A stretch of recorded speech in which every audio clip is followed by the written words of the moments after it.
단 5분 만에 푸는 파생상품 풀이 비법을 공개합니다. 구독, 좋아요, 알림 설정은 큰 힘이 됩니다. 역대급 문제였던 2020년 9번을 통해서 공정가치 위험회피 이자율 수합 문제를 빨리 풀 수 있는 방법을 알려드리겠습니다. 이 방법을 사용하면 공정가치 위험회피 이자율 수합 문제를 쉽고 빠르게 풀 수 있습니다.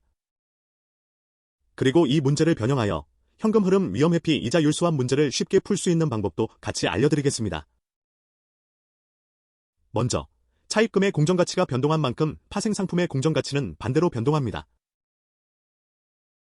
따라서 차입금 평가손익과 파생상품 평가손익 합계는 무조건 0원입니다. 둘째, 위험회피회계를 중단하는 경우 위험회피 대상 항목과 위험회피 수단에 대해서 일반 회계 처리를 적용합니다. 셋째, 따라서 위험회피 수단인 파생상품을 FVPL 항목으로 적용하여 회계 처리합니다. 자, 그러면 이 방법을 이용해서 2020년 9번 공정가치 위험회피 이자율 수합 문제를 풀어보겠습니다. 대안은 3년 만기이고 연 6% 고정금리, 조건의 차입금 만원을 2001년 초에 차입하였습니다. 차입금의 시장이자율 변동에 따른 위험을 회피하기 위해서 연 5% 고정이자를 수취하고 변동이자율 리보를 지급하며 매년 말 이자를 정산하는 계약 금액 만원의 공정가치 위험회피 이자율 수합을 2001년 초에 체결하였습니다. 그리고 각 일자별 리보와 이자율 수합 공정가치를 제시하였습니다. 요구사항 1은 대안의 차입금과 이자율 수합 관련 거래가 2001년 부채와 2002년 자산에 미치는 영향을 계산하는 문제입니다. 2001년 부채에 미치는 영향은 차입금 공정가치가 감소한 만큼 이자율 수합 부채가 증가하기 때문에 차입일의 차입금 공정가치 만원과 동일합니다. 2002년 자산에 미치는 영향은 이자 지급과 이자율 수합 이자 비용 정산으로 현금이 감소하고 이자율 수합 자산이 증가합니다. 참고로 2001년 말 이자 지급과 이자 수취의 차이는 없고 할인율은 7%입니다. 2002년 말 이자 지급과 이자 수취의 차이는 마이너스 100원이고 할인율은 4%입니다. 2003년 말 이자 지급과 이자 수취의 차이는 200원입니다. 이것을 이용하여 공정가치를 계산하면 2001년 말과 2002년 말 이자율 수합 공정가치는 각각 마이너스 181원과 192원입니다. 그리고 2001년 말과 2002년 말 차입금 공정가치는 각각 마이너스 9,819원과 마이너스 1,192원입니다. 따라서 매년 말 이자율 수합과 차입금 공정가치의 합계는 차입일의 차입금 공정가치 만원과 동일합니다. 2001년 1월 1일에 차입금을 차입한 회계 처리를 합니다.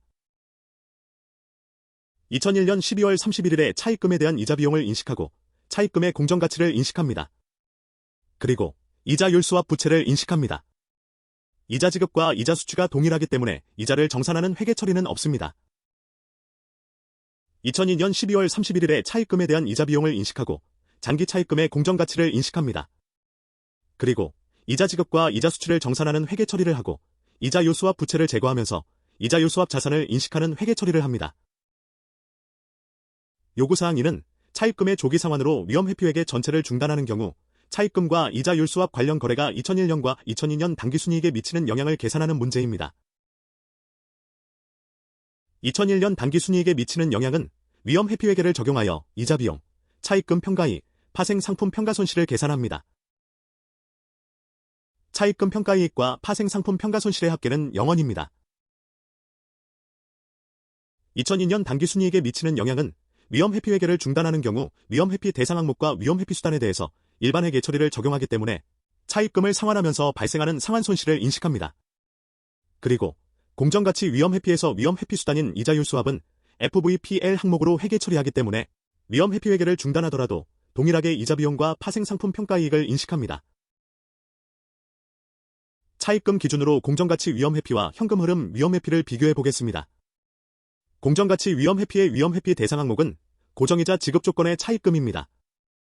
고정이자이기 때문에 이자로 지급되는 현금 흐름 변동 위험에 노출되지 않지만 공정가치 변동 위험에 노출됩니다. 따라서 위험회피 수단은 고정이자를 수취하고 변동이자를 지급하는 이자율 수합 파생상품입니다. 반대로 현금 흐름 위험회피의 위험회피 대상 항목은 변동이자 지급 조건의 차입금입니다. 변동이자이기 때문에 공정가치 변동 위험에 노출되지 않지만 이자로 지급되는 현금 흐름 변동 위험에 노출됩니다. 따라서 위험회피 수단은 변동이자를 수취하고 고정이자를 지급하는 이자율 수합 파생상품입니다. 2020년 문 제9번을 현금 흐름 위험회피로 변형해서 풀어보겠습니다. 대안은 3년 만기이고 리보의 1%의 신용위험을 가산하여 결정된 변동금리 조건에 차입금 만원을 2001년 초에 차입하였습니다. 차입금의 시장이자율 변동에 따른 위험을 회피하기 위해서 리보의 변동이자를 수취하고 5% 고정이자를 지급하며 매년 말 이자를 정산하는 계약금액 만원의 현금흐름 위험회피 이자율 수합을 2001년 초에 체결하였습니다. 그리고 각 일자별 리보와 이자율 수합 공정가치를 제시하였습니다. 요구사항 1은 대안의 차입금과 이자율 수합 관련 거래가 2001년 부채와 2002년 자산에 미치는 영향을 계산하는 문제입니다. 2001년 부채에 미치는 영향은 차입금의 공정가치에 변동이 없기 때문에 차입일의 차입금의 공정가치 금액 만원입니다. 2002년 자산에 미치는 영향은 이자비용 지급으로 현금이 감소하고 이자율 수합 이자 비용 정산으로 현금이 증가하며 이자율 수합 자산이 감소합니다. 참고로 2001년 말 이자 지급과 이자 수취의 차이는 없고 할인율은 7%입니다. 2002년 말 이자 지급과 이자 수취의 차이는 100원이고 할인율은 4%입니다. 2003년 말 이자 지급과 이자 수취의 차이는 마이너스 200원입니다. 이것을 이용하여 공정가치를 계산하면 2001년 말과 2002년 말 이자율 수합 공정가치는 각각 181원과 마이너스 192원입니다. 그리고 2001년 말과 2002년 말 차입금 공정가치는 모두 마이너스 만원입니다. 변동이자를 지급하는 조건이기 때문에 공정가치에 변동이 없습니다. 2001년 1월 1일에 차입금을 차입한 회계 처리를 합니다. 2001년 12월 31일에 차입금에 대한 이자 비용을 인식합니다. 그리고 이자율 수합 자산을 인식하면서 현금 흐름 위험 회피 적립금을 인식합니다. 문제에서 매년 말 이자율 수합의 위험 회피 효과는 효과적이라고 가정했기 때문입니다. 2002년 12월 31일에 차입금에 대한 이자 비용을 인식합니다. 그리고 이자 지급과 이자 수출을 정산하는 회계 처리를 합니다. 이자율 수합 자산을 제거하면서 이자율 수합 부채를 인식하고 현금 흐름 위험 회피 적립금을 인식하는 회계 처리를 합니다. 요구사항 2는 차입금의 조기 상환으로 위험 회피 회계 전체를 중단하는 경우 차입금과 이자율 수합 관련 거래가 2001년과 2002년 당기순이익에 미치는 영향을 계산하는 문제입니다.